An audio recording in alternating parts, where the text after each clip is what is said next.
আজ তোমাদের ঝিলিক সোনার মুখে প্রসাদ দিয়েই দিলাম।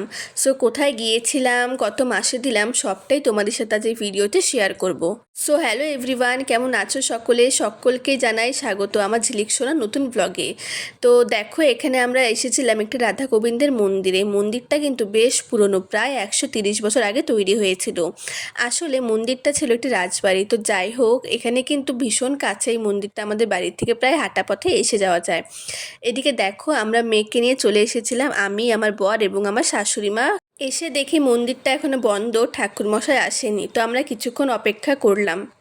কিছুক্ষণ দাঁড়িয়ে থাকার পরে কিন্তু ঠাকুরমশাই চলে এসেছিল এবং এসেই রাধা গোবিন্দের পুজো দেওয়া শুরু করে দিয়েছিল। সাথে এখানে ভোগ আরতিও হচ্ছিল, তো আমরা দাঁড়িয়েছিলাম। এদিকে দেখো, মেয়ে আমাদের সকলের কোলে খেলা করছিল। আর এবার বলি, মুখে প্রসাদ আমার মেয়েকে কত মাসে দিয়েছিলাম।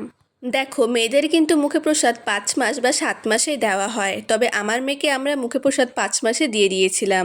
কিন্তু ওর এখনও কিন্তু 5 মাসে পড়েনি, মানে বাঙালি মতে যেহেতু আমাদের সব নিয়মকানুন ধরা হয়, তাই বাঙালি মতে ওর হয়েছিল 5 মাস, কিন্তু এখন ওর ইংলিশে ডেট ধরলে ধরা হয় 4 মাস।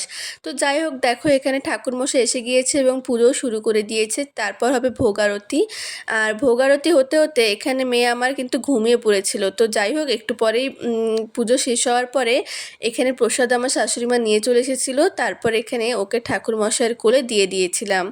আর আরেকটা মজার বিষয় জানো, মেয়েকে যখন মুখে প্রসাদ দিব তখন ও মুখে তো প্রসাদটা লাগিয়েছিল, কিন্তু যখনই মুখে প্রসাদ শেষ হয়ে যাওয়ার পর একটু পরে সবাই এদিক ওদিক যখন চলে যায়, ওর মুখের দিকে আমি একটু পরে তাকিয়ে দেখি ও পুরোটা চেটে পুটে একদম মুখ পরিষ্কার করে এখানে ওকে একটুখানি পায়ে বিষয়টা বেশ মজার লাগছিল, একটু জলও ছুঁয়ে দিয়েছিল। প্রসাদ হয়ে যাওয়ার পরেও কিন্তু ওর এখনো সলিড স্টার্ট হয়নি, কারণ তোমরা সকলেই জানো সলিড কিন্তু 6 মাস পূর্ণ হলেই স্টার্ট করা হয়।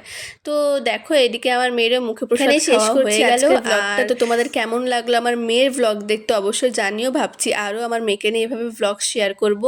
তো দেখা হচ্ছে অন্য কোনো একটি ব্লগে। আজকের মতো বাই। আমার মামামের প্রসাদ খাওয়া হয়ে গেছে, সবাই দেখো। আমার মামা আজকে প্রসাদ খাইছে, ভাটু ভাটু পায়েস পায়েস খাইছে আমার সোনা বাবা। ওই যে রাধা গোবিন্দকে প্রণাম দাও মামা, প্রণাম দাও। নমো দিদা, নমো নমো নমো নমো নমো নমো।